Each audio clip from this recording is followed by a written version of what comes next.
9. 몸집이 작은 공작 부인은 하얀 실내모를 쓰고 베개에 머리를 파묻고 있었다. 고통은 이제 방금 사라졌던 것이다. 까만 머리는 상기하여 땀투성이가 된 볼에 더부룩하게 엉겨붙고 가뭇가뭇한 솜털이 덮인 연지빛의 귀엽고 조그마한 윗입술을 벌리고 그녀는 기쁜 듯이 미소 짓고 있었다. 안드레이 공작은 방에 들어가자 소파 위에 누워있는 아내의 다리 옆에 발을 멈추었다. 어린애처럼 놀란 듯한 흥분한 빛을 띠고 바라보고 있던 빛나는 듯한 눈초리는 그대로 표정을 바꾸지 않고 그 위에 가만히 멎었다. 나는 당신네들을 모두 사랑하고 있습니다. 그리고 누구에도 나쁜 짓을 한 적이 없습니다. 그런데도 어째서 나는 이처럼 괴로움을 당하는 것일까요? 나를 좀 도와주세요. 하고 그녀의 표정이 말하는 것 같았다. 그녀에게도 남편의 모습이 눈에 띄었지만 지금 자기 앞에 그가 나타난 의미는 이해할 수가 없었다. 안드레이 공작은 소파를 돌아가서 아내의 이마에 키스했다. 여보, 지금까지 한 번도 아내에게 한 적이 없던 말을 지금 그는 처음으로 말했다. 하느님께서는 자비로우시니까. 그녀는 의심쩍어하는 어린애처럼 책망하는 듯한 눈초리로 그를 바라보았다. 나는 당신이 도와주시리라고 생각하고 있었습니다만 전혀 소용이 없었어요. 당신도 역시. 하고 그녀의 눈초리는 말하고 있었다. 그녀는 남편이 돌아왔어도 조금도 놀라지 않았다. 말하자면 남편이 돌아왔다는 것이 무엇인지 몰랐던 것이다. 남편이 돌아왔다는 것도 그녀의 고통이 더하고 덜함과는 아무런 관계도 없었던 것이다. 진통은 또다시 시작되었다. 마리아 보고다노브나는 안드레이 공작에게 잠시 방에서 나가 있도록 권했다. 산부인과 의사가 방으로 들어왔다. 안드레이 공작은 방을 나오자 공작영의 마리아와 마주쳤으므로 또다시 그 옆으로 다가갔다. 두 사람은 나지막한 소리로 이야기하기 시작했으나 이 이야기는 곧 도중에서 끊어지고 말았다. 두 사람은 모두 기대 속에 귀를 기울이고 있었다. 가 봐주세요, 오빠. 하고 공작영의 마리아는 말했다. 안드레이 공작은 또다시 아내의 산실로 향해 갔으나 옆방에 앉아서 기다리기로 했다.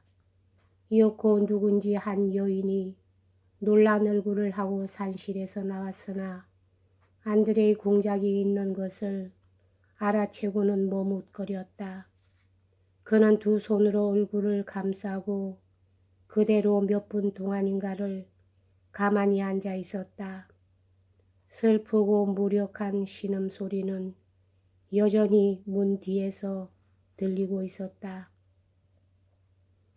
안드레이 공작은 일어서서 문으로 다가가 열려고 했다. 그러나 누군가가 저쪽에서 문을 붙잡고 있었다.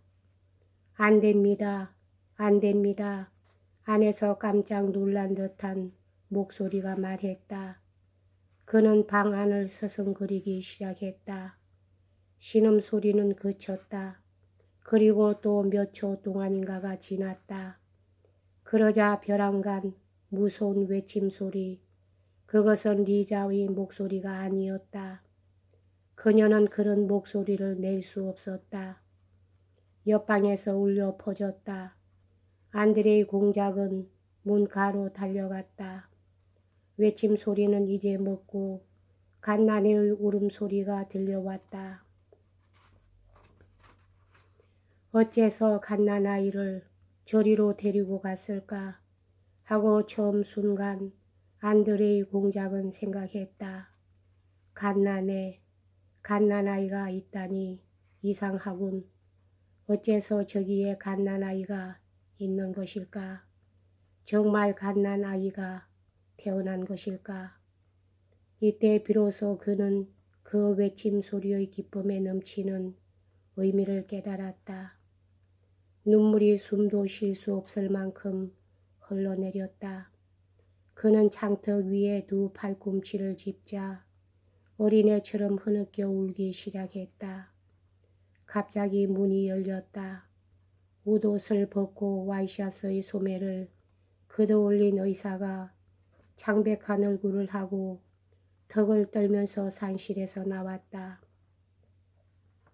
안드레이 공작이 그에게로 얼굴을 돌리자 의사는 당황한 듯한 태도로 공작을 힐끔 쳐다볼 뿐 아무 말도 하지 않고 옆을 지나가 버렸다.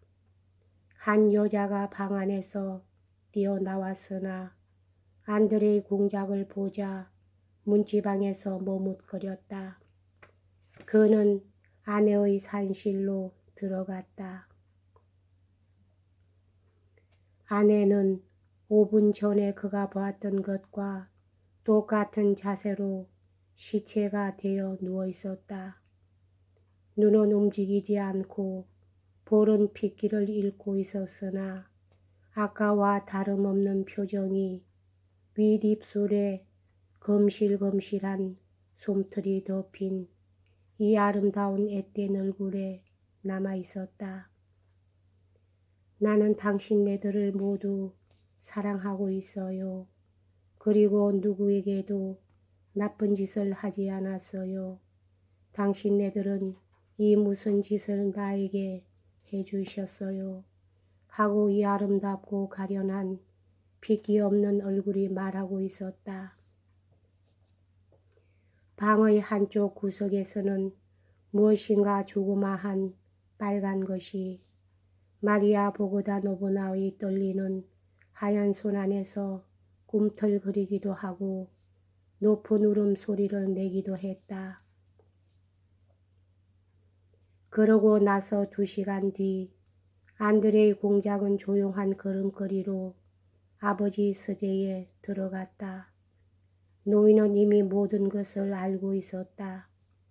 그는 문 바로 옆에 서 있었으므로 문이 열리자마자 노인다운 거칠거칠한 앞잡기 같은 손으로 말없이 아들의 목을 꽉 끌어안았다.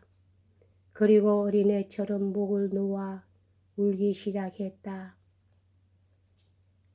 사흘 뒤 몸집이 작은 공작 부인의 장례가 거행되고 안드레이 공작은 아내에게 마지막 작별을 하기 위해 관이 놓여 있는 청청대를 올라갔다. 관 속에는 눈을 감겨져 있으나 똑같은 그녀의 얼굴이 있었다. 아, 당신네들은 이 무슨 짓을 해주셨어요? 하고 지금도 그 얼굴은 하소연하고 있는 것처럼 보였다. 안드레이 공작은 가슴 속에서 무엇인가 찢어지는 듯함을 느끼고 자기는 돌이킬 수도 잊어버릴 수도 없는 죄를 범했다고 느꼈다. 그는 울 수도 없었다. 노 공작도 역시 그곳으로 와서 높게 포개어져 있는 조그마한 백납 같은 손에 조용히 키스했다. 그러나 그녀의 얼굴은 노 공작에게 대해서도 아, 어째서 당신네들은 나에게 이런 꼴을 당하게 하셨어요? 하고 말하고 있는 것처럼 보였다. 그래서 노인은 그 얼굴을 보자 화난 듯 얼굴을 돌려버렸다. 또 닷새가 지난 뒤 어린 공장 니콜라이 안드레이치의 세례식이 올려졌다. 사제가 그 위 깃을 가지고 주름이 잡힌 빨간 어린 사내 아이의 손바닥이며 발바닥에 물을 바르고 있는 동안 유모는 턱으로 포대기를 누르고 있었다. 대부가 된 할아버지는 젖먹이를 안고 떨어뜨리지나 않을까 걱정하면서 울퉁불퉁한 함석 세례반 주위를 와들와들 떨면서 걸었다. 그리고 이따금 그를 대모인 공작영의 마리아에게 건네주는 것이었다. 안드레이 공작은 갓나네를 물속에 빠뜨리지나 않나 하고 조마조마하면서 옆방에 앉아서 식이 끝나기를 기다리고 있었다.